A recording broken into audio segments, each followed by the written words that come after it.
നമസ്കാരം. PSC self studies കോഡിൻ്റെ പുതിയൊരു വീഡിയോയിലേക്ക് എല്ലാവർക്കും സ്വാഗതം.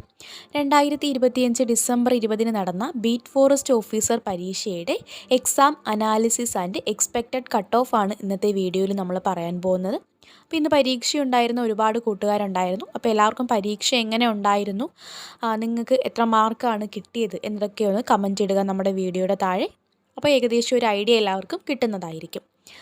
അപ്പോൾ ഇന്നത്തെ പരീക്ഷ എന്ന് പറയുമ്പോഴത്തേനും ഡിസ്ട്രിക്റ്റ് വൈസ് എക്സാം ആയിരുന്നു. എല്ലാവർക്കും അറിയാം, സ്റ്റേറ്റ് വൈഡ് അല്ല, ഓരോ ഡിസ്ട്രിക്റ്റിലും സെപ്പറേറ്റ് കട്ട് ഓഫ് ആയിരിക്കും വരുന്നത്. ആലപ്പുഴ ഒഴികെയുള്ള 13 ജില്ലകളിലേക്കുമാണ് പരീക്ഷ നടന്നത്. ഇനി ഒരു എക്സാമിൻ്റെ ഒരു ടഫ് നമ്മൾ നോക്കുകയാണെങ്കിൽ ഒരു ആവറേജിൽ നിന്നും ടഫിലേക്ക് കടക്കുന്ന എക്സാം എന്ന് നമുക്ക് പറയാനായിട്ട് കഴിയും. ചില മേഖലകളൊക്കെ അത്യാവശ്യം ടൈറ്റ്, നല്ലപോലെ ഡീപ്പായിട്ട് പഠിച്ചവർക്ക് ഉത്തരം എഴുതാൻ കഴിയുന്ന ചില ഭാഗങ്ങളുണ്ടായിരുന്നു. എസ്പെഷ്യലി സയൻസ് പോലുള്ള മേഖലകളെന്ന് പറയുമ്പോൾ നമുക്ക് ടഫ് എന്ന് തന്നെ പറയാനായിട്ട് കഴിയും. കാരണം ആ ഒരു ഊർജ നിലകളുടെ കാര്യം ചോദിച്ചു. ഓർബിറ്റലുകളിൽ ഏതിനാണ് ഒരേ ഊർജ്ജം ഉണ്ടായിരിക്കുന്നത് എന്ന ചോദ്യം, അതുപോലെ തന്നെ ലോഹത്തിൻ്റെ കാര്യമല്ലേ, കോപ്പറിനെ നീക്കം ചെയ്യുന്ന ആ കാര്യമൊക്കെ ചോദിച്ചു. അതുപോലുള്ള ചോദ്യങ്ങളൊക്കെ നമുക്ക് എന്താണ് അത്യാവശ്യം ടൈറ്റാണ് എന്ന് തന്നെ പറയാം. അതുപോലെ ഇലക്ട്രോ മാഗ്നറ്റിക് തരംഗങ്ങളെ സംബന്ധിച്ച പ്രസ്താവനകളിൽ ഏതാണ് ശരി, ഇതുപോലുള്ള സയൻസിൻ്റെ ഭാഗത്തു നിന്നുള്ള ചോദ്യങ്ങൾ നമുക്ക് എന്തായിട്ട് പറയാം, അത്യാവശ്യം നല്ല ഡീപ്പായിട്ട് സയൻസ് പഠിച്ചവർക്ക് മാത്രം. സയൻസ് ഇപ്പം മിക്ക ക്വസ്റ്റ്യൻ പേപ്പറുകളിലും ടഫായിട്ട് എന്ത് ചെയ്യുന്നുണ്ട്, കാണുന്നുണ്ട്. അപ്പോൾ അതുകൊണ്ട് തന്നെ സയൻസ് നിങ്ങൾ നല്ല രീതിയിൽ ഒന്നും കൂടെ ഒന്ന് കോൺസെൻട്രേഷൻ കൊടുത്ത് പഠിക്കാനായിട്ട് ശ്രമിക്കണം ഇനി വരുന്ന എക്സാമുകളിൽ. അതുപോലെ നമ്മൾ കറണ്ട് അഫേഴ്സിൻ്റെ കാര്യം നോക്കിയാലും അത്യാവശ്യം ടഫ് എന്ന് പറയുമ്പോൾ ഡീപ്പായിട്ട് പഠിച്ചവർക്ക് ഉത്തരം, ആവറേജ് സ്റ്റുഡൻറ്റിനെ സംബന്ധിച്ച് ഉത്തരം എഴുതാൻ കഴിയാത്ത കുറച്ച് ചോദ്യങ്ങളുണ്ടായിരുന്നു. ഇപ്പോൾ ISRO ഭ്രമണപഥത്തിൽ എത്തിച്ച സ്പേസ് ക്രാഫ്റ്റിൻ്റെ ചോദ്യമൊക്കെ ചിലപ്പം എല്ലാവർക്കും കിട്ടണമെന്നില്ല. അതുപോലുള്ള ചോദ്യങ്ങളൊക്കെ, അതുപോലെ നിരാമയ ആരോഗ്യ ഇൻഷുറൻസിൻ്റെ ചികിത്സാ സഹായമൊക്കെ എത്ര ലക്ഷം രൂപയാണ്, അതുപോലുള്ള ചില ചോദ്യങ്ങളൊക്കെ നല്ല രീതിയിൽ ഡീപ്പായിട്ട് പഠിച്ചവർക്കായിരിക്കാം ചിലപ്പോൾ ഉത്തരം കിട്ടിയിരിക്കുന്നത്. അതുപോലെ നമ്മൾ മാത്സും മലയാളം പറയുകയാണെങ്കിൽ അത്യാവശ്യം ഈസിയാണ്.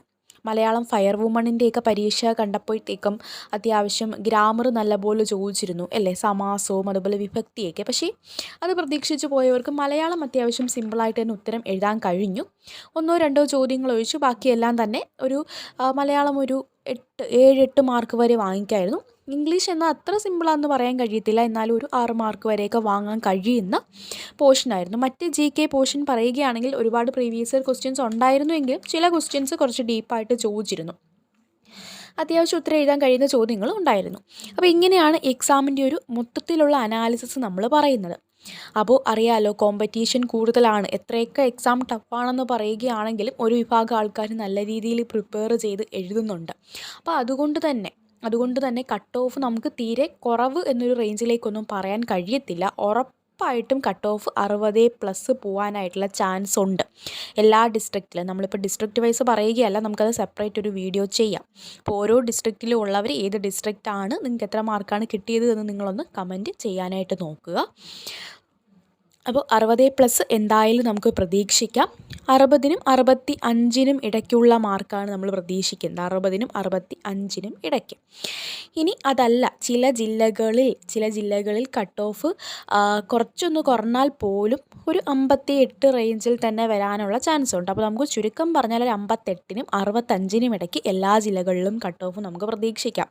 ഇനി വരുന്ന പരീക്ഷകൾക്കൊന്നും തന്നെ നമ്മൾ കട്ട് ഓഫ് കുറച്ചൊന്നും പ്രതീക്ഷിക്കേണ്ട. നമ്മളിപ്പം കുറച്ച് പറഞ്ഞിട്ട് പ്രതീക്ഷിച്ചിരുന്നിട്ട് അത് കിട്ടാതെ വരണ്ട. എന്തായാലും ഒരു കട്ട് ഓഫ് ഈ ഒരു റേഞ്ചിൽ തന്നെ വരാനുള്ള ചാൻസാണ് കൂടുതൽ. എന്തായാലും ഒരു 58 മാർക്കിന് മുകളിലോട്ടുള്ളവർ, 58 മാർക്ക്, ഒരു 57 പോട്ടെ, ഒരു 57 മാർക്കിന് മുകളിലോട്ടുള്ളവർ ഉറപ്പായിട്ട് എന്ത് ചെയ്യുക, ഫിസിക്കൽ ടെസ്റ്റ്. ആദ്യം നമുക്ക് എൻഡ്യൂറൻസ് ആണ് വരുന്നത്. എൻഡ്യൂറൻസിന് വേണ്ടിയിട്ട് നിങ്ങൾ നന്നായിട്ട് എന്ത് ചെയ്യുക, ഇപ്പോഴേ ഒന്ന് പ്രിപ്പയറൊക്കെ ചെയ്ത് തുടങ്ങിക്കോളുക. അപ്പോൾ ഇത്രയാണ് പറയാനുള്ളത്. അപ്പോൾ ഇനി വരാൻ പോകുന്ന പരീക്ഷകൾക്ക് വേണ്ടിയിട്ടുള്ള ക്ലാസ്സുകളൊക്കെ നമ്മൾ സ്റ്റാർട്ട് ചെയ്യുന്നുണ്ട്. കമ്പനി ബോർഡ് LGSൻ്റെ ക്ലാസ്സുകൾ നമ്മൾ സ്റ്റാർട്ട് ചെയ്തിട്ട് ഇടയ്ക്ക് നമുക്കൊരു ബ്രേക്ക് വേണ്ടി വന്നു. അപ്പോൾ അത് നമ്മൾ റീസ്റ്റാർട്ട് ചെയ്യുന്നുണ്ട്. നമ്മുടെ ടെലിഗ്രാം ചാനലിൽ ഈ ഒരു എക്സാമിൻ്റെ പോൾ ഇടാം, എത്രയാണ് കട്ട് ഓഫ് വരുന്നതെന്ന്. അപ്പോൾ ടെലിഗ്രാമിൽ ആരെങ്കിലും ജോയിൻ ചെയ്തിട്ടില്ല എന്നുണ്ടെങ്കിൽ ഞാൻ അത് കമൻ്റായിട്ട് കൊടുത്തേക്കാം. ഫസ്റ്റ് കമൻ്റായിട്ട് ടെലിഗ്രാം ചാനലിൻ്റെ ലിങ്ക് കൊടുത്തേക്കാം. അപ്പോൾ എല്ലാവരും ഒന്ന് ജോയിൻ ചെയ്യുക, നമ്മുടെ ചാനൽ സബ്സ്ക്രൈബ് ചെയ്യുക. Okay, thank you.